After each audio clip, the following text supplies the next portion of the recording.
Good afternoon, back at ASP headquarters in Santa Monica, California. And of course, good evening to all the Brazilian fans. You can bet their eyes are affixed on this heat. Current world number one, Gabriel Medina, up against Kolohe Andino. And these two surfers starting to establish quite a rivalry, and we're seeing similar tactics played out. As you can see, Gabriel Medina moving way up the point, taking a bit of a gamble here, Ross. Hyper competitive. Yeah. You know, you could argue that Gabriel is the most competitive surfer on tour, which is a big deal. You know, I mean, everyone's competitive on tour, obviously, but basically they don't want to relinquish that powerful position of being on the inside. Keep in mind, even though this is a two-man heat with a priority system, at the start, nobody has priority. So it's a little bit of an old school tactics. You can paddle battle. In terms of the way that the waves are breaking now with the ebbing tide, I mean, is this a smart move going that far up? I mean, they're a considerable distance farther up the point. It's pretty interesting because who's going to flinch first? If you take off that far up there, you better hope that that wave has a lot of south in it, otherwise you'll get trapped.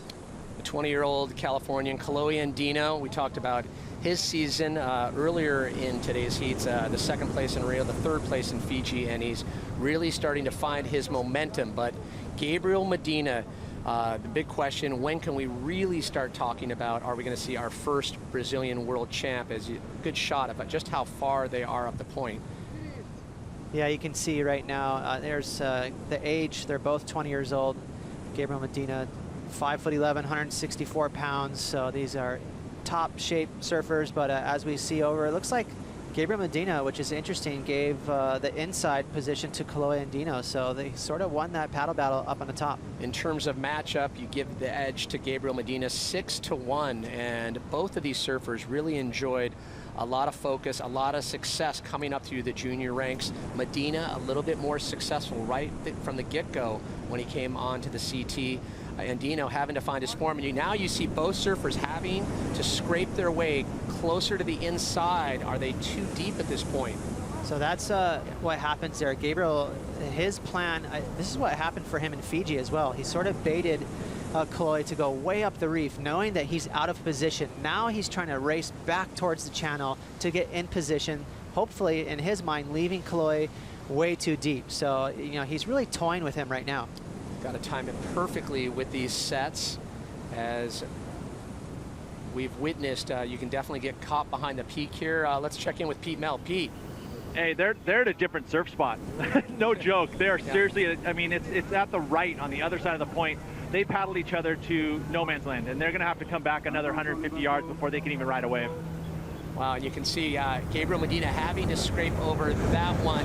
Pete, how soon did this paddle battle in terms of just going deep? When did it start to take place prior to the heat? The moment before the last heat even ended. Yeah. They were already sitting deep, and then they just kept going deeper and deeper and deeper and deeper until now they're at a totally different surf spot. They're finally coming back now, almost into a realm of maybe finding a wave to ride, but they've still got at least 50 to 75 yards before they're in the right spot for the bigger sets.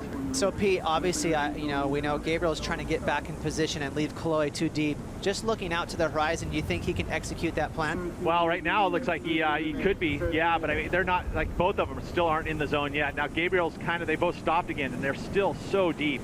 You know, if a real wave were to come, I don't think that they'd be in the spot. It just, you know, you've seen them get vaporized. The waves, you can't, you know, you have to pick those perfect ones, and there's just not that many of them you can make from that zone.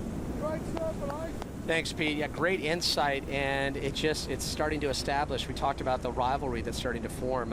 You know, there was such the discussion at the Fiji Pro about this youth brigade, this just insurgence of talent and ability with the likes of Gabriel Medina, Kolohe Andino, and you go down the list of the younger surfers. You know, you look at the age of Kelly Slater. I mean, he's twice their age surfing at the level, and these guys are coming in with you know, half the experience at breaks like this, but they're really challenging the best. It says volumes for the future of surfing. It does. So, you know, I think Gabriel right now, you can see he's paddling Kolohe back up the reef, so he's still doing some cat and mouse. It's pretty interesting tactics going on right now. So Medina in the yellow jersey, as we pointed out, current #1 in the world out of Matosinhos, Brazil. Such natural ability. As we check in with Rosie Hodge. Thanks, guys. I got Beat Durbridge with me, our first semi-finalist. And Beat, you seem to be improving with every heat. How do you adapt so fast?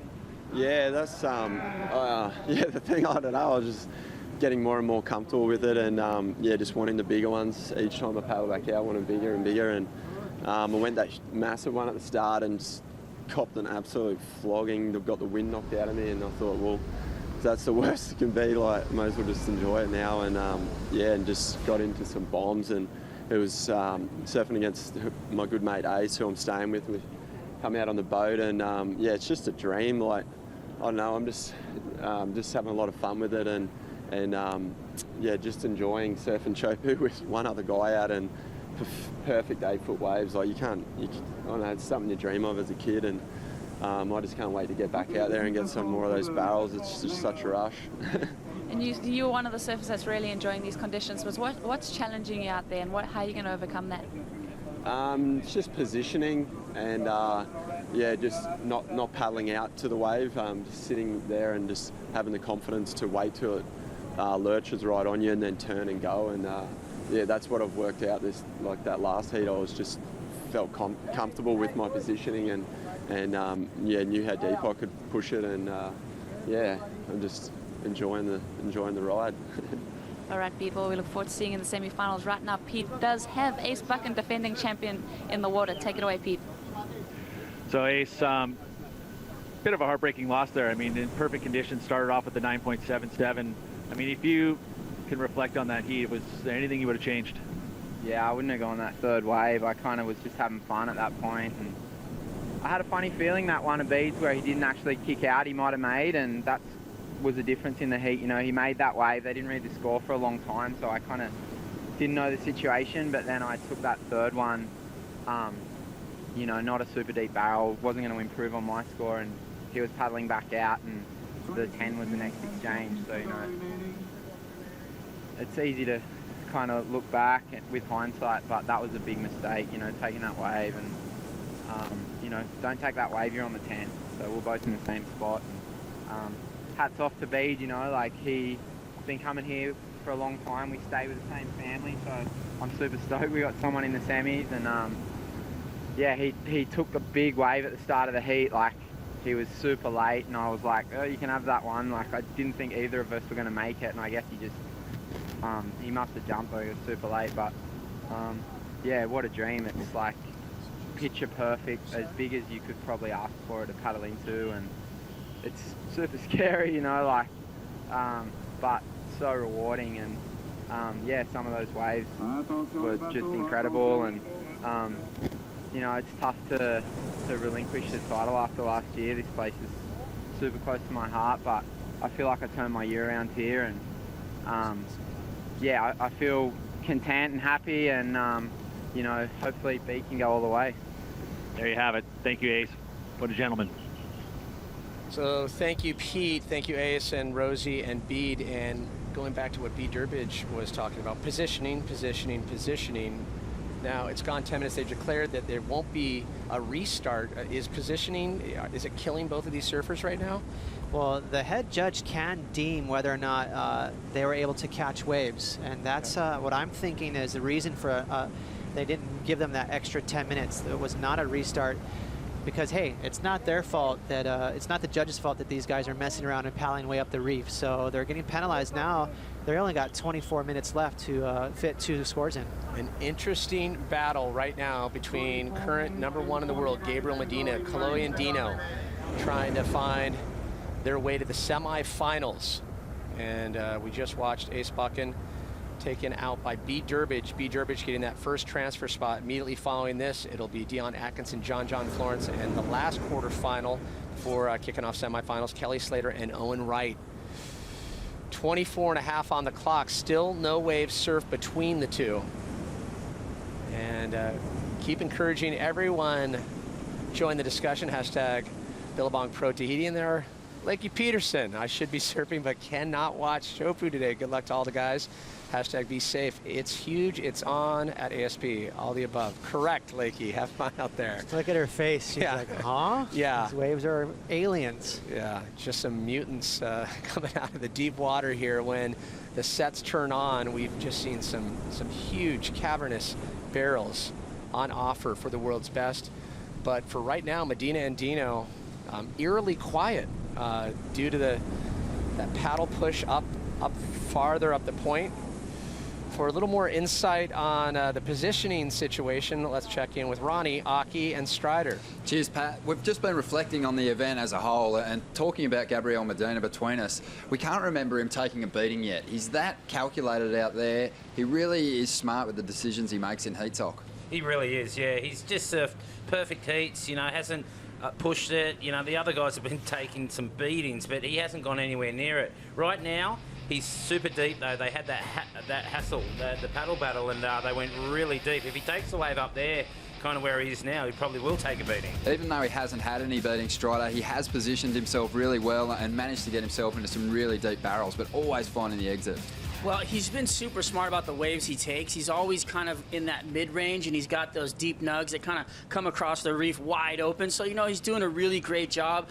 This heat, very interesting.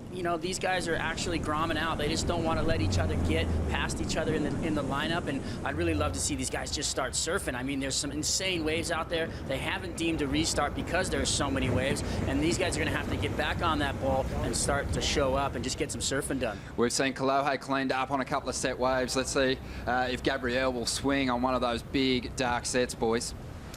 Thanks a lot, guys. The time to reform is now for both of these surfers. I'll tell you what, Gabriel Medina, if he does advance on, it keeps that world title conversation really in his court. If he gets knocked out by Kolohe Andino, tell you what, Kelly Slater starts to smile a little bit more as he gets, one step closer, because the fact that Parko and all the others of the usual suspects are out. Constant internal calculator going on with Kelly Slater. I guarantee he's watching this heat very closely, and he knows if Gabriel Medina can somehow manage to win this event, he's going to open up a very dangerous lead. Well, if it were to end right now, surfers, nothing on the board, 20.5 on the clock. So gives us an opportunity once again check in with the best seats in the house, Pete Mel. Hey, yeah, no, I just wanted to let you know, guys, that, again, they're not relinquishing position whatsoever. In that last set wave, they were still too deep, and then as soon as Gabriel saw an opportunity to scoot underneath Kolohe, he did, and then sure enough, they're just paddling each other up the river. It's just amazing. These two Groms basically are headbutting each other, and the young bulls going at it. Hey, Pete, I'm thinking maybe Gabriel, it seems like he wants to have an 8-minute heat. Do you think this is all by design, or is it simply failing him right now? I think it could have been off the cuff. I don't think that he definitely wouldn't have been thinking about a strategy early in the heat. I think he was inside, so he's one of the surfers that has been going all the way into the very inside and watching which waves he wants to choose. He did mention that he wanted to catch the waves that were deep and he wanted to pump through them, and that was the ones he was looking at. So again, I think he's wanted to be deep, but not as deep as he is right now.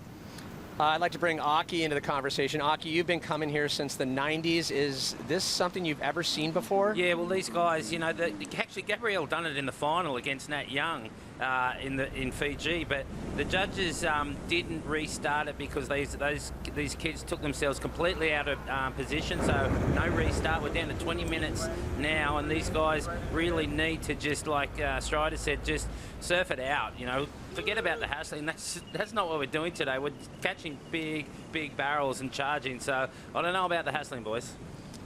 Yeah, a very, very interesting scenario unfolding when we've seen heat after heat, scores in the high 9s, perfect 10s. We've been speculating, will we see 2 perfect 10s, and then you see scoreless on the board right now. No one could have predicted this. I just saw now, it looked like Kolohe had a little dirty smile on his face. He's like, hey, buddy, are you kidding me? Because he sees that Gabriel's paddling him back up the reef. And give a credit to Kolohe. He's not relinquishing that control position. He wants to keep the inside. That's the power position.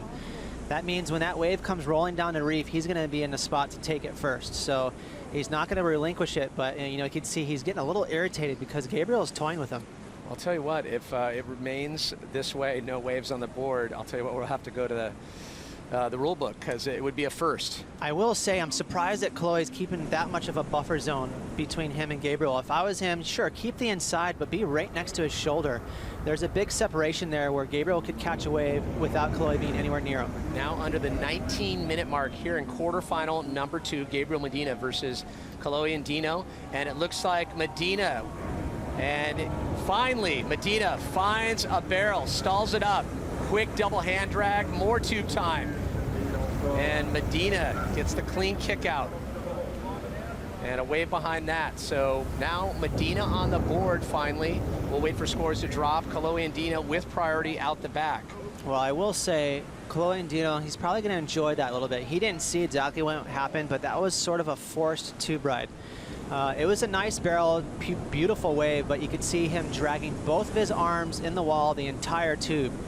So he's really kind of forcing that length of the barrel. That's not very critical in today's terms, you know, with the waves that are on offer out there. So I can't, in other words, I can't see this score going crazy high. He's on the board, but right now Kolohe, you know, he's in a pretty powerful position. Now he has priority, and he can wait for that big set. So now the game of patience and persistence will come into play for Kolohe Andino as we check in. Now, under priority, Medina pulls into another barrel, quick cover up, and on his way back out, we've seen this, how surfers on their way back out can start to stack some sizable scores. So smart. Gabriel Medina knows exactly what he wants to do. He's trying to catch a couple of waves. He's right back out there. And it looks like just before that, Kolohe Andino got on the board. Similar wave. You can see this is a softer, smaller wave, but a long tube ride. So very comparable to Gabriel's wave. So I think both of these scores are going to be medium to mediocre. And this is Gabriel's last wave. You could also argue that this is going to be a mediocre score.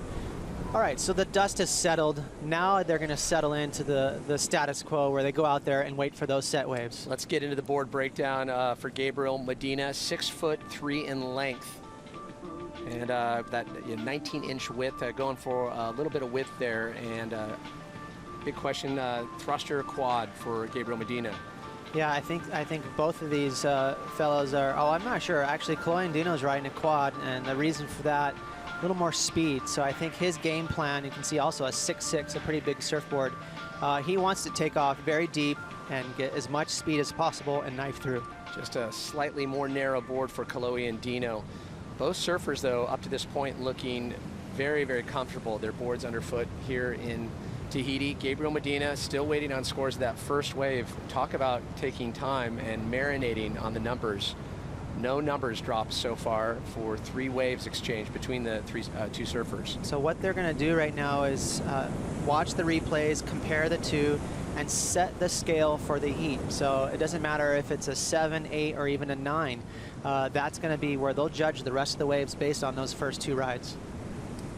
Now under 15:45 on the clock here in quarterfinal number 2. As mentioned, B. Durbridge taking down defending champ Ace Buchan.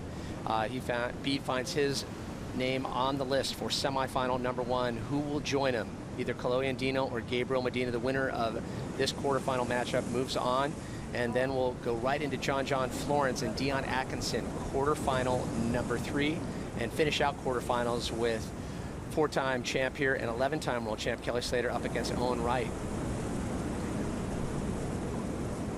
And numbers starting to drop. 6.5 for Gabriel Medina on that first wave. And in terms of making it out, obviously a big difference in points. If you can make it to the semifinals, you jump up from 5,200 points to 6,500. Yeah, so right now, if you lose in the quarters, which is what we're watching right now, 5,200 points. So it's a great result, but this is where the men separate themselves from the boys. The guys that can get into the semis and in the finals, those are the guys that, you know, make themselves into the top 5 at the end of the year and maybe a crack at a world title. So numbers at stake for both of these surfers. For Gabriel Medina, his focus is on having success here in Tahiti, but also maintaining that current number 1 status. For Kolohe Andino, he's currently ranked number 9. A win here, or even just making it to the semis, would really catapult him up in the rankings based on the lack of success in the likes of Taj Burrow, Joel Parkinson, Mick Fanning, Michelle Perez. I'll tell you what, we're going to see some massive shakeup with the numbers and the world title contention coming out of the 7th stop. And you know, it's amazing to watch about Gabriel Medina is he can rub some people the wrong way, his peers, because of the kind of tactics that he uses. He uses the most consistently out of all the guys. And that's actually what's enjoyable to watch as a fan. He wants to win so badly. And, you know, most of the guys in this event, you'll see maybe even flip a coin to see who gets first priority, or they'll just chill and take turns at the start. Not Gabriel Medina. He is always swinging. And to Kolohe's credit, he went blow for blow with him at the start. And there's John Florence getting ready for quarterfinal number 3. So you're going on record. You kind of like the fact that Gabriel Medina rattles the cages. I don't think he means anything personal by it. I think he's doing everything in his power to try and win this heat, and he's not afraid to use a little bit of tactics. Kolohe Andino, his first wave, 6.5, and we'll get to scores for Gabriel Medina on his second wave. A little bit better on wave number 2 than wave number 1. So 6.5 as we wait for the last numbers to lock in for Gabriel Medina. Now under 13 minutes on the clock in this quarterfinal matchup. There it is, 6.9. Kolohe Andino needs a 6.91. Priority sitting with Medina. Kolohe Andino out the back. 6.5 is his first wave score, and a 6.91. So keep in mind, Gabriel Medina has priority as this set approaches. He's got the pick of any wave he wants. He's going to let that first one go, realizing it's a little too small. He needs a little more juice on that to get an excellent score. Wave knowledge very key at this point as priority sits with Gabriel Medina. How he plays it will be vital. How this last 12.5 minutes unfold. Can Andino battle back? We'll find out when we come back to Tahiti right after this. Stay close.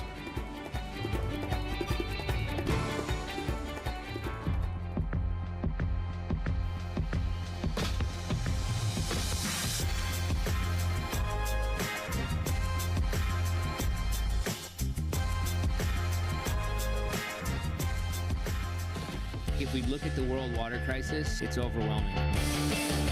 It's not about going out there and trying to save the world. It's about going out there and doing your part. And nobody said you couldn't have fun while you're helping people.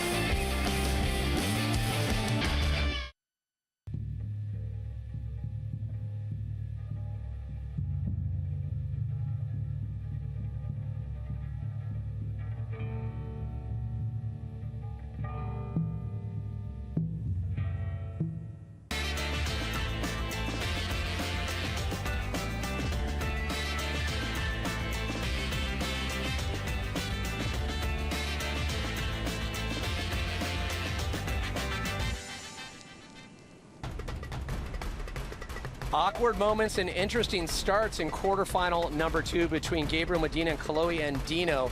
A long wait for that first wave to be served, and it was Gabriel Medina on the inside. He grabbed a 6.5. He backed it up with a 6.9. Kolohe Andino, his first wave so far in the exchange, a 6.5.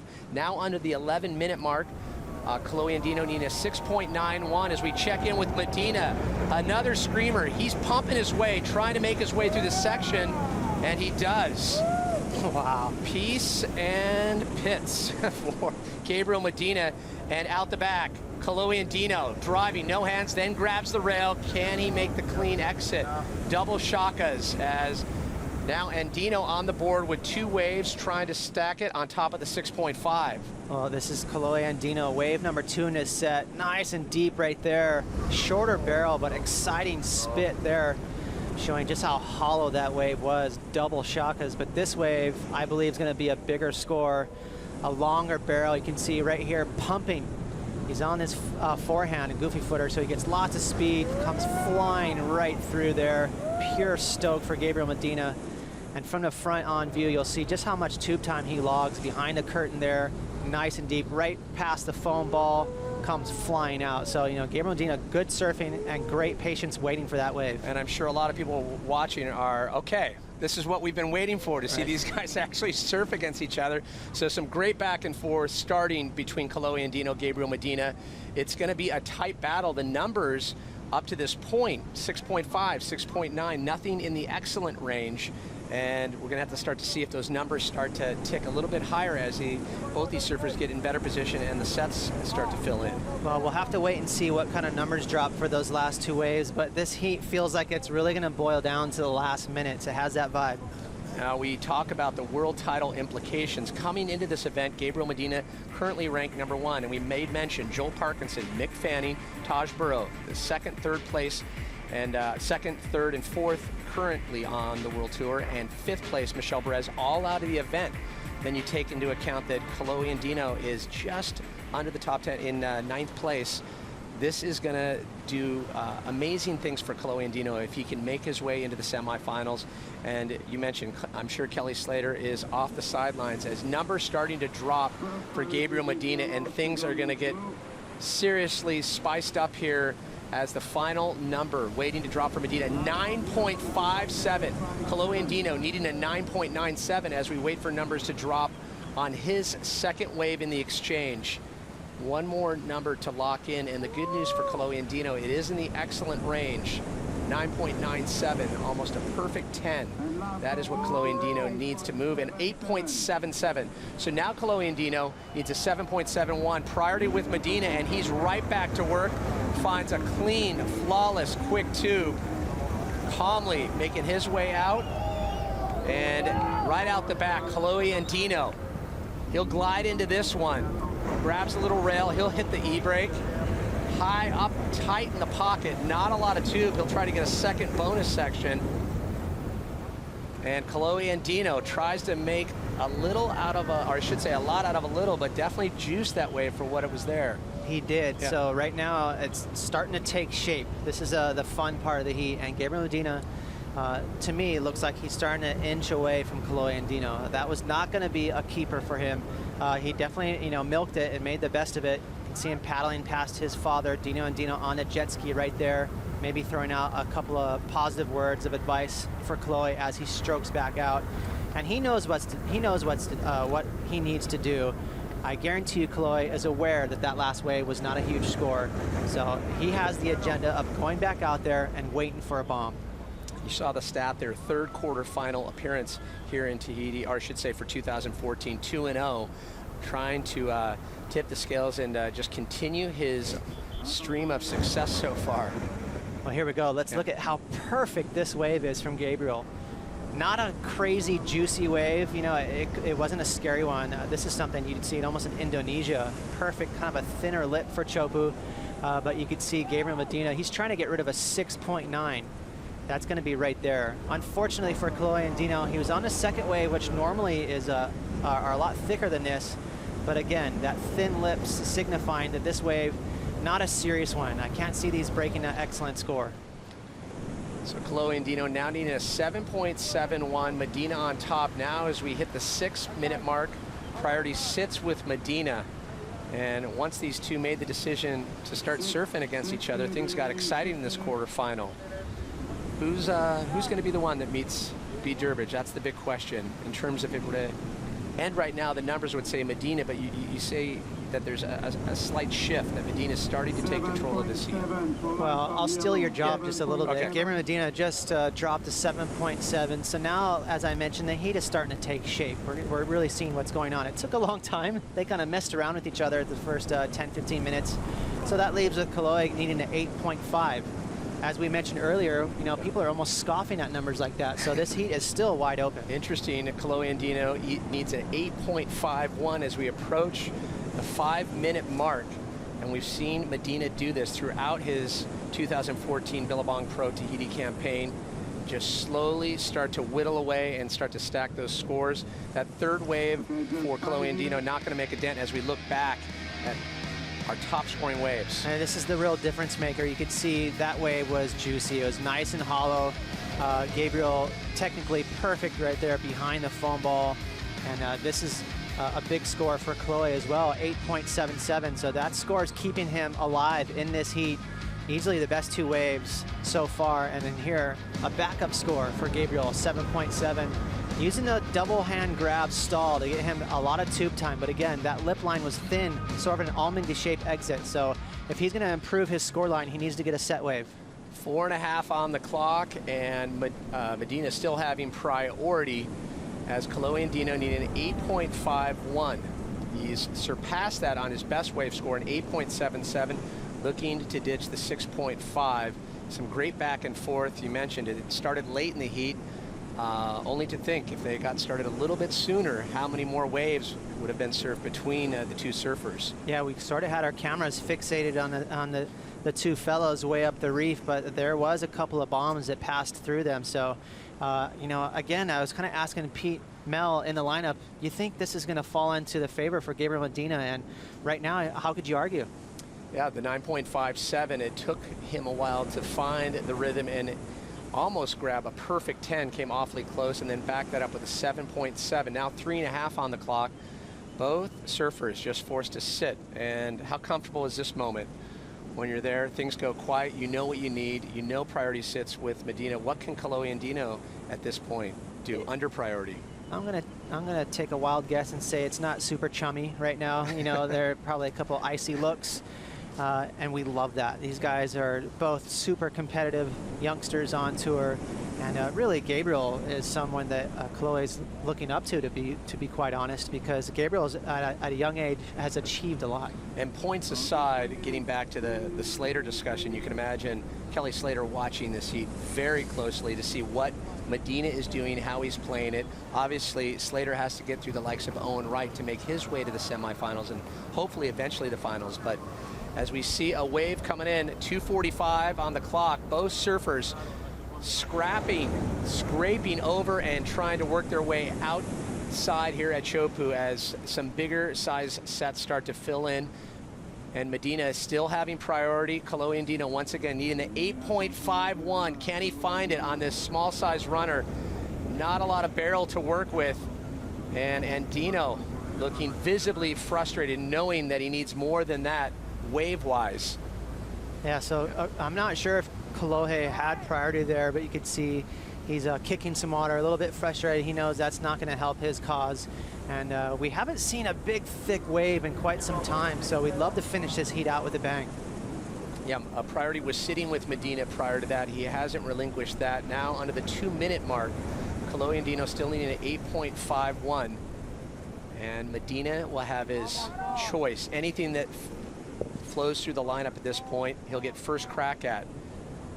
But we've seen Medina, even on the inside where Kolohe Andino is right now, we've seen Medina grab waves and post scores in the high 8s, low 9s on those bombs, able to catch that, just that little side, that elbow of the wave. So that was important information that you gave. Gabriel had priority. That's the reason why Kolohe was being a little, you know, on an exploring mission here. But here comes a bomb pad. Oh, this one's starting to stand up.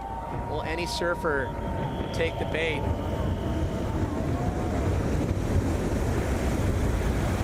Just hearing the power, the rawness of that wave come through. Anything out the back, and it looks like Kolohe will take a look. Can he get into this thing? He does. Makes the drop, foamy section, and navigates the exit, but not a clean barrel for Andino, but you had to give him props. Wow, able to stay on his feet on that one.